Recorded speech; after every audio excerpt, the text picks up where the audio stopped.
Fé de Abraão. Uma jornada de fidelidade e obediência.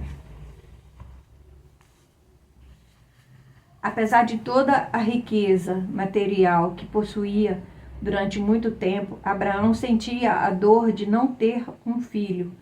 Por conta disso, ele vivenciou muita frustração antes de se tornar patriarca do povo de Deus.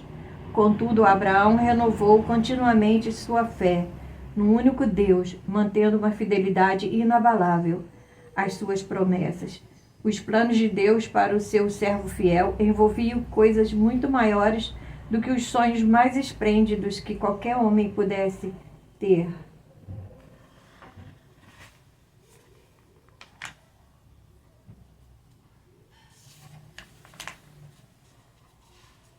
Capítulo 1.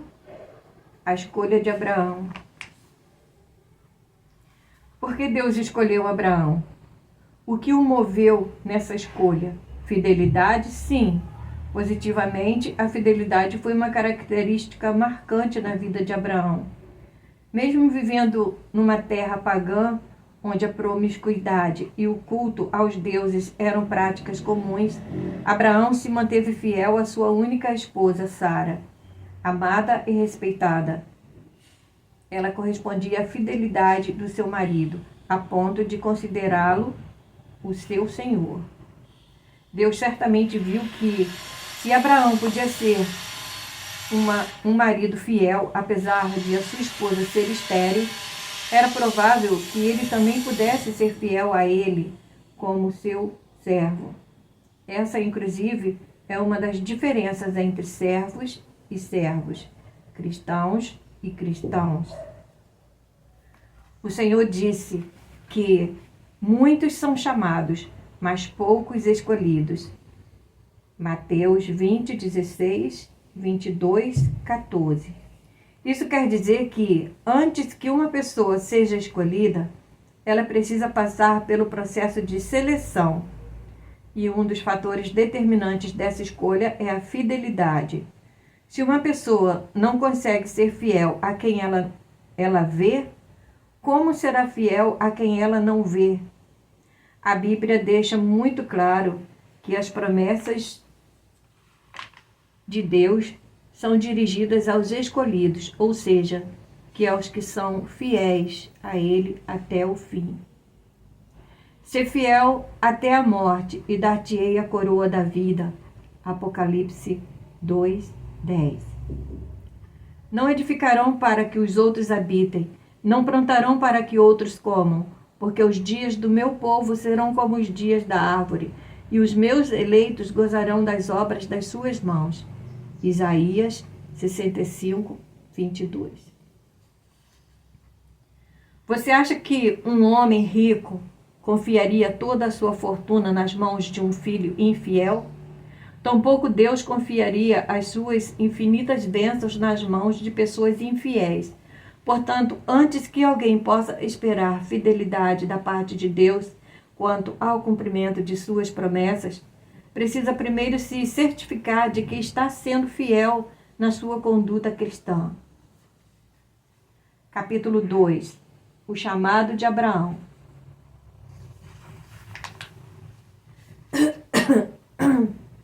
Ao escolher Abraão, Deus lhe disse: sai da tua terra, da tua parentela e da casa de teu pai, para a terra que eu te mostrarei. Gênesis 12, 1. Este foi o primeiro teste de Abraão, sair da sua terra pagã, da sua parentela pagã e da casa pagã de seu pai.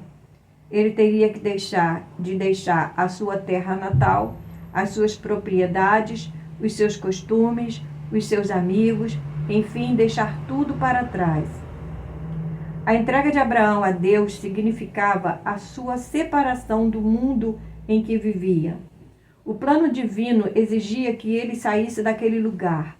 O Senhor não poderia moldá-lo de acordo com a sua vontade enquanto ele estivesse sujeito às influências daquela sociedade. Tirar Abraão dali e ensiná-lo a viver na dependência da sua fé nas promessas de Deus era fundamental para a criação de uma nação forte, invencível e inabalável.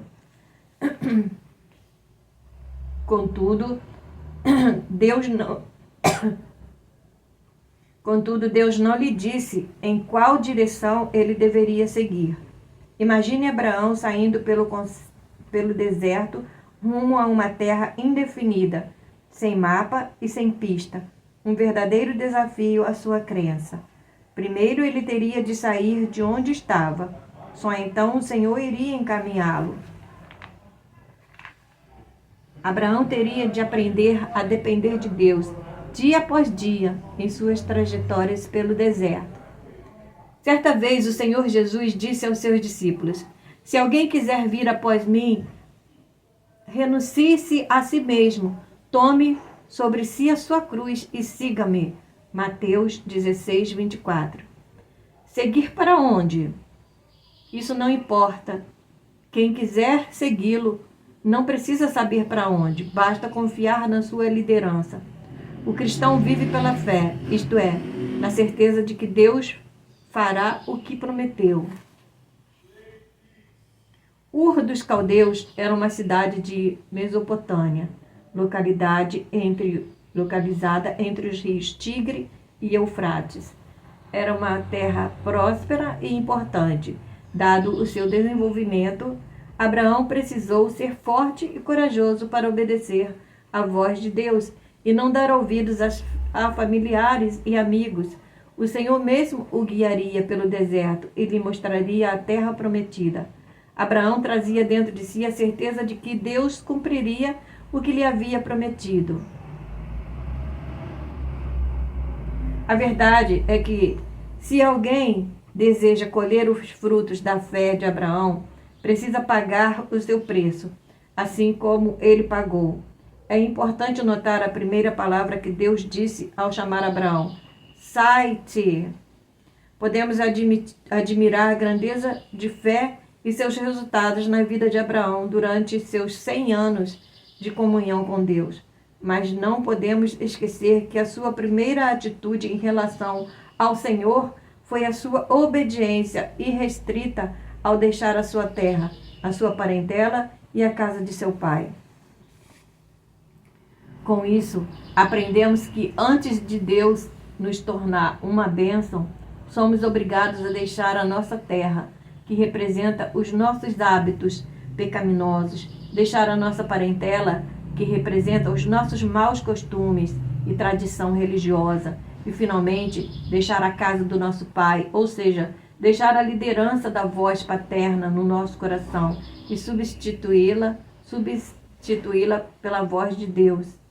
Muitas pessoas têm relutado em sair da vida errada para irem ao encontro de Deus, mas lutam com todas as suas forças para que Deus saia do seu trono e as abençoe no pecado que vivem.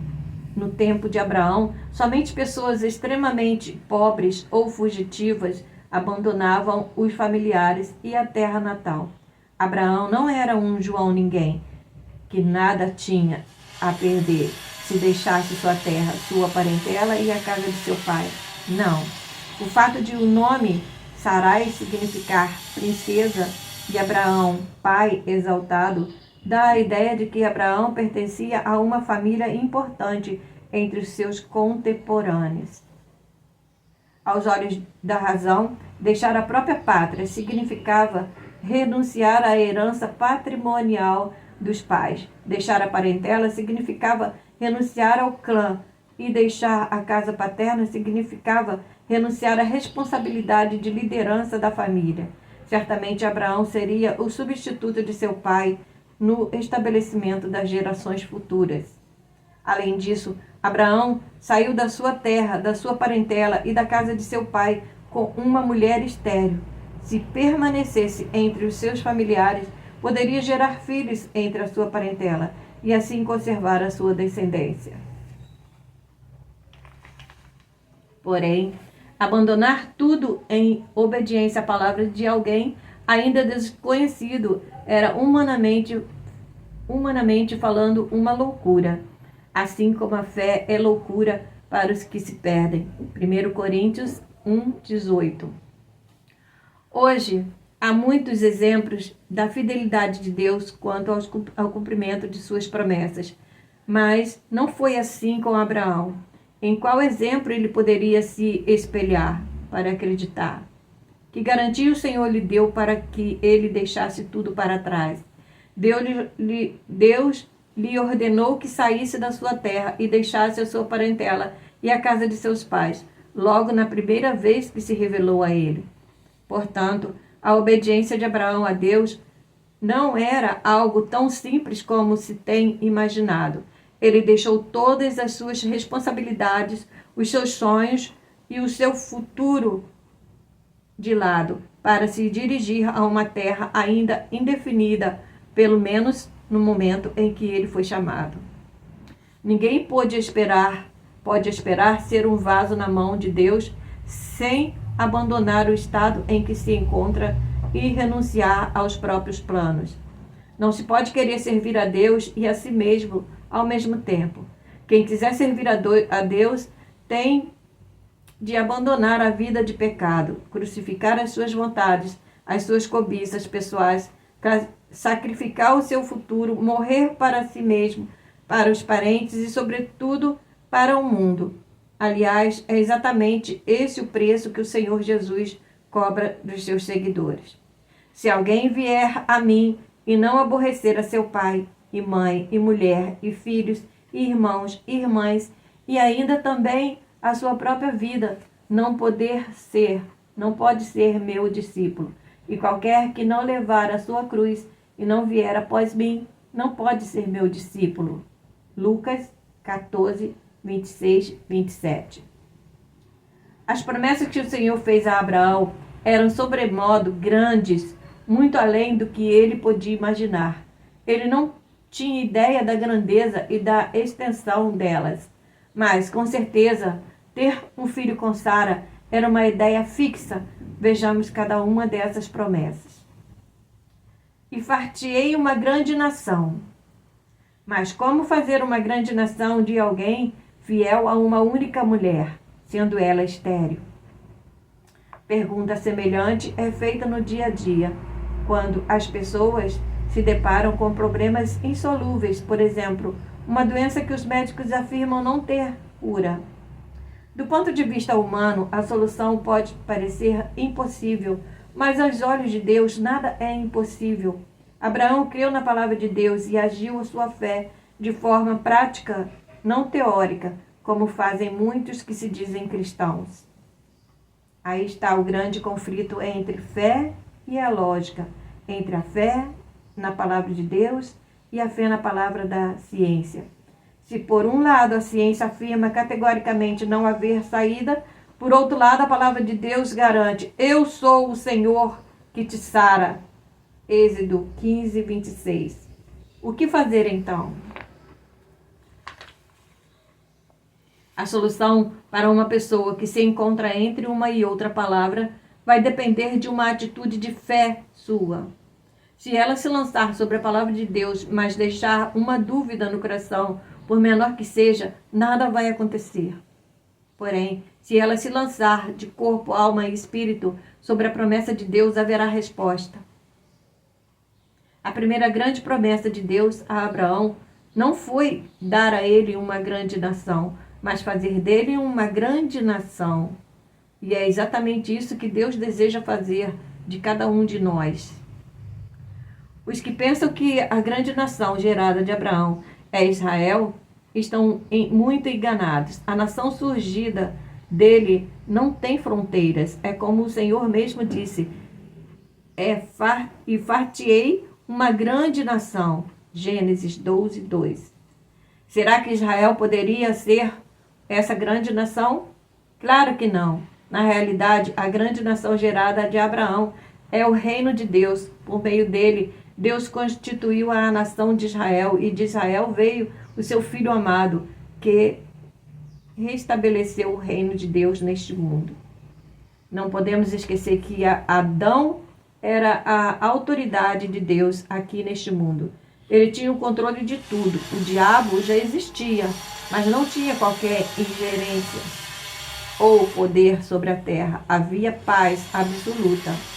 Até os animais selvagens se alimentavam de ervas, pois a morte não existia. Sendo assim, os animais mais frágeis não serviam de alimento para os mais fortes. Ao se submeter à palavra do diabo, Adão desconsiderou a palavra de Deus. Com isso, o seu domínio e autoridade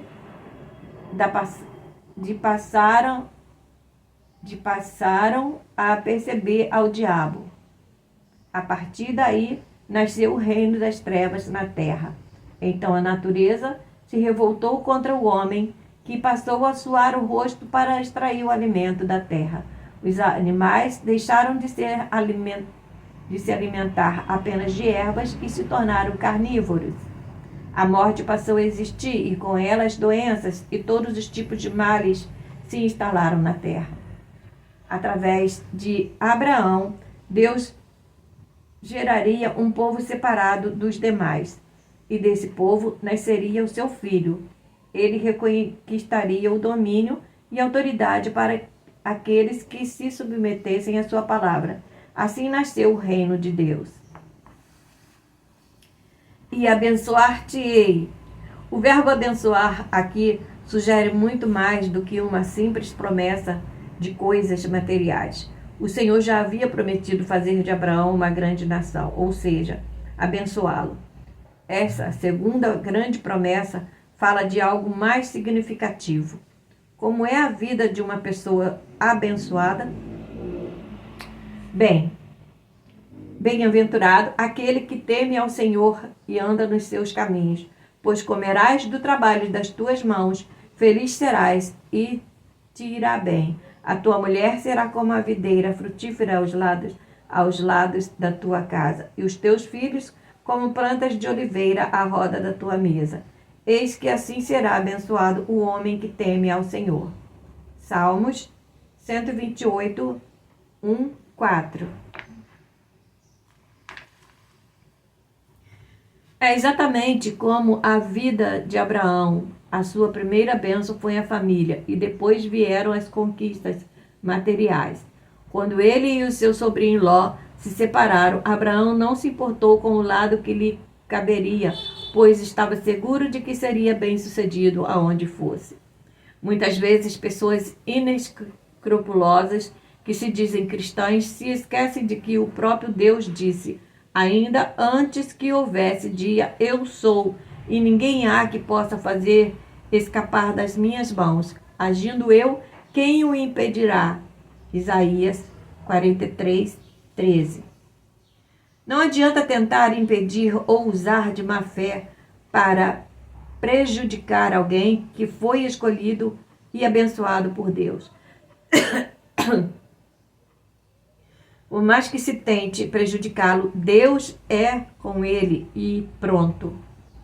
Quem for sábio jamais se separará daquele que foram escolhidos por Deus, pois foi o que aconteceu com Abimeleque, rei de Gerar, que ao reconhecer que Deus era com Abraão, logo quis fazer aliança com ele. Gênesis 20. Adiantaria lutar contra Abraão ou tentar destruí-lo? É claro que não. Quando Deus escolhe e abençoa alguém, infelizes serão aqueles que se levantarem contra ele, pois serão considerados oponentes de Deus. E engrandecerei o teu nome. Naquela época, manter um bom nome era algo extremamente valioso para uma família. Se alguém cometesse um erro grave e envergonhasse o nome da família, seria excluído do clã. Assim como era muito importante gerar um filho, homem, para manter o nome da família, era de suma importância que esse filho mantivesse limpo o seu nome. Temendo que seu filho, Isaque, se casasse com uma mulher estrangeira e interrompesse a pureza de sua linhagem, Abraão enviou o seu servo mais fiel para buscar uma esposa para ele, entre o próprio povo. Gênesis 24, 1, 9. Por mais valiosos que sejam os bens materiais de uma pessoa, eles sempre serão como fumaça. Cedo ou tarde, o tempo se encarregará de dissipá-los, mas o bom nome jamais será esquecido, ainda que não tenha sido registrado em livros. Uma vez escrito no livro da vida, permanecerá para sempre, e ninguém o apagará, a exemplo do nome de Abraão. Além de ser um dos mais honrados de toda a história, o nome de Abraão reaviva a fé sobrenatural que deu origem a muitas nações, especialmente aquela pela qual veio o Senhor Jesus. Vale mais ter um bom nome do que muitas riquezas. Provérbios 22, 1. Esse versículo expressa bem o significado de um bom nome naqueles tempos. O clã de uma pessoa dependia do seu bom nome. Se fosse corrompido, seria apagado da face da terra. Se fosse resguardado, seus descendentes seriam respeitados e até beneficiados. Deus tem elevado o nome de Abraão através dos milênios. Não há sombra de dúvida quanto à grandeza dele e dos fatos concernentes a ele. Quando se fala em Abraão, logo vem à memória o seu Deus e todos os grandes feitos que ele realizou na sua vida e na vida de seus descendentes. E tu serás uma bênção. Muitos pensam que essa bênção se refere ao sucesso material de Abraão. De fato, as suas conquistas foram abundantes, mas elas aconteceram em decorrência da sua nova condição, dada por Deus ser uma bênção.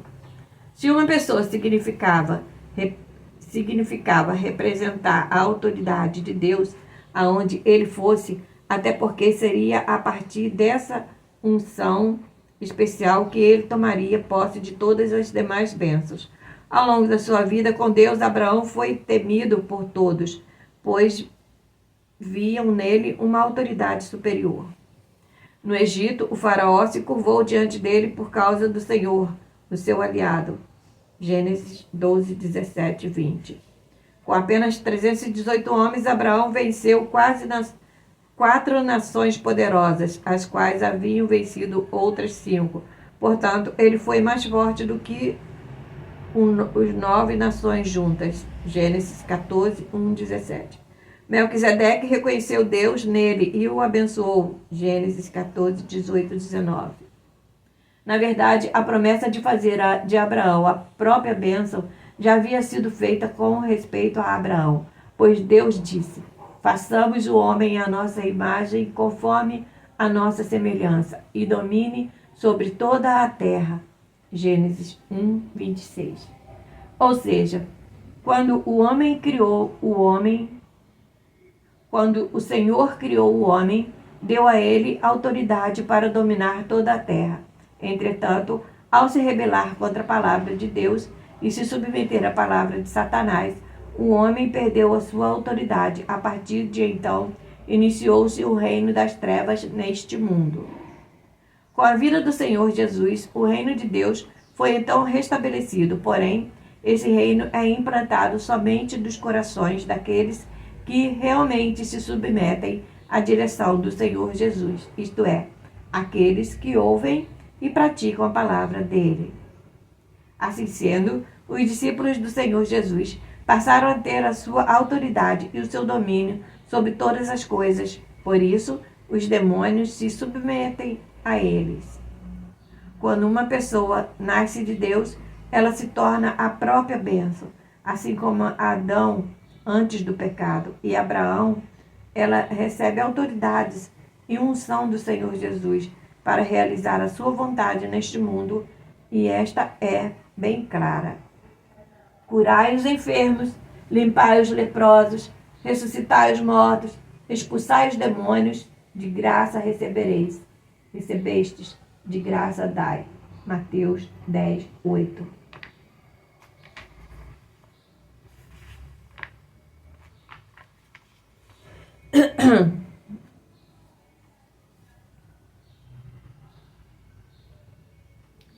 Portanto, ide, fazei discípulos de todas as nações, batizando-os em nome do Pai e do Filho e do Espírito Santo, ensinando-os a guardar todas as coisas que eu vos tenho mandado. E eis que eu estou convosco todos os dias, até a consumação do mundo. Amém. Mateus 28, 19 e 20. E disse-lhes: ide por todo o mundo, pregai o evangelho, e toda criatura, quem crer e for batizado, será salvo, mas quem não crer será condenado. E estes sinais seguirão aos que crerem. Em meu nome expulsarão os demônios, falarão novas línguas e pegarão nas serpentes. Se beberem alguma coisa mortífera, não lhes fará dano algum, e porão as mãos sobre os enfermos e sararão. Marcos 16, 15 e 18. Vemos assim que ser uma bênção é muito mais do que ter uma bênção. Não se trata apenas de ter acesso aos bens de consumo, mas, sobretudo, de exercer autoridade e domínio sobre todo o poder do diabo. Os que são uma bênção têm a autoridade do Senhor Jesus sobre as doenças, sobre a morte, sobre a miséria, enfim, sobre todos os males atuantes neste mundo. Quando a pessoa assume a sua fé cristã, exerce a sua autoridade, o diabo perde a dele e não pode mais bloquear as promessas divinas na vida dessa pessoa. A partir de então, a vida abundante prometida pelo Senhor Jesus se torna uma realidade.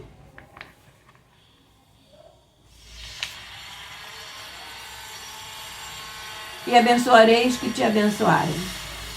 Significa dizer que Deus faria bem a todas as pessoas que fizessem bem a Abraão. Ele as consideraria exatamente como elas considerassem Abraão. O fato é que quem teme ao Senhor quer somente o bem daqueles que pertencem a Ele, pois sabe que será abençoado também. Porém, quando uma pessoa não teme a Deus, tampouco teme levantar falso testemunho contra aquele que são dele. Infelizmente, não são poucos os doentes e fracassados dentro da igreja, justamente por serem injustos com os justos. E amaldiçoarei os que te amaldiçoarem. Abraão não precisava se preocupar com os inimigos, pois estes seriam automaticamente amaldiçoados. De fato, quem é de Deus não se preocupa com a injustiça, porque será seguro de que Deus é justo e não permitirá que a injustiça contra os seus fique sem punição. É fácil compreender esses dois últimos pontos quando analisamos a vida dos que foram escolhidos por Deus. Afinal, quem foi capaz de prevalecer contra aqueles cujas vidas estavam em suas mãos? E em ti serão benditas todas as famílias da terra.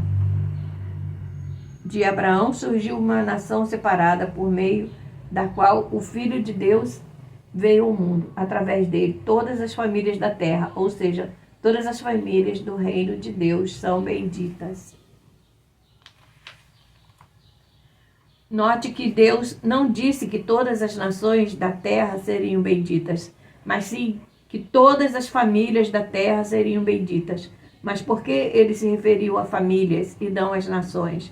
É simples, porque o reino de Deus não é separado por território ou nações. Não há fronteiras. A terra aqui representa o reino de Deus. Isso significa que quem é filho de Abraão pela fé é tão bendito quanto ele. Se considerássemos todas as famílias da terra de forma literal, teríamos de admitir que os não convertidos ao Senhor Jesus também seriam salvos, tanto quanto os convertidos. Essas 7 promessas feitas a Abraão representam a plenitude das bênçãos de Deus para aquele que para aqueles que creem de acordo com a fé abrâmica, pois o número 7 representa a plenitude de Deus. Apocalipse 3, 1, 4, 5 e 5, 6. Quando a Bíblia faz referência aos 7 Espíritos de Deus, não significa que o Espírito Santo esteja dividido em 7 partes, mas sim que ele é pleno em grandeza. Assim também, essas 7 promessas representam a grandeza de Deus dentro do pequeno Abraão e todos os seus descendentes pela fé. Bom, nós lemos aqui capítulo 1, 2, capítulo 1 e o 2. Paramos aqui e vamos ler o capítulo 3,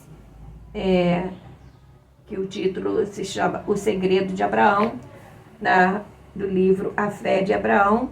Vamos ler o capítulo 3 na próxima vez, ok? Eu espero vocês para estarem lendo aqui junto comigo, tá bom?